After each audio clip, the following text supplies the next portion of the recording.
say how stupid that policy was, not just for 20 years. Why the Biden administration did not inherit much from the Trump administration except this very crucial issue? Well, I think the amazing point is if you spend $1 trillion in another country, you expect something good to come out of that, some infrastructure, some development, some support of the population for the changes. But the United States spent almost all of that $1 trillion on military approaches.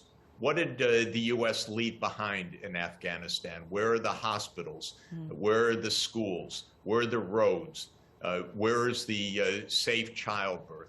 Unfortunately, this is why there was no support for the U.S.-backed government, because the U.S. effort was a military effort. And unfortunately, a military effort is not a developmental effort. A military effort doesn't win the support of people. It ended up having no broad support in the population. And the result is the Taliban were able to wait and then return after $1 trillion. So, of course, I look at this from an American point of view, and I say how stupid that policy was, not just for 20 years, but for 40 years. But Professor Sachs, you're so politically incorrect, I have to say, in the eyes of many, probably in your country right now. How could you dare to say all these things?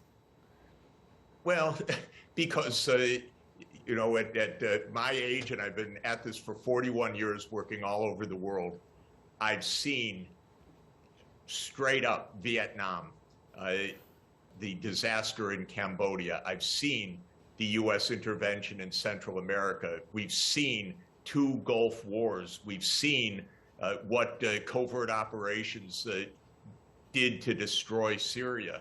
It's enough. I'm so sad for my country. But one after another. Why, Professor? There's an old expression in English that when you have a hammer, everything looks like a nail. Well, the United States has a powerful military, so everything looks like a solution for a war. And so the United States uses the military as foreign policy. But there is no foreign policy that comes out of a military.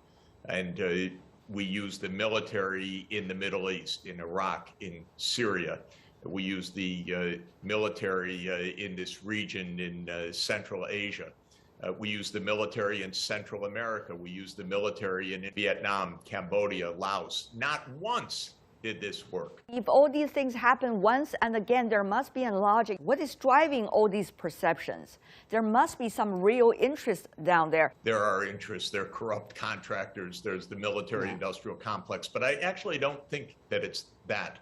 First, I think it's a lot of ignorance in the United States. The U.S. does not know the history and geography of the rest of the world, period. I mean, period. And second, there is, not in all parts of American society, but in certain parts of American society, a deep disdain for other cultures.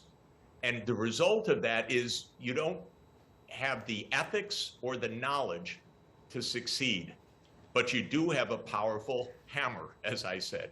And so I think that these are not interests. Nobody won in the U.S. out of Afghanistan. This has just been a tragedy, but so stupid.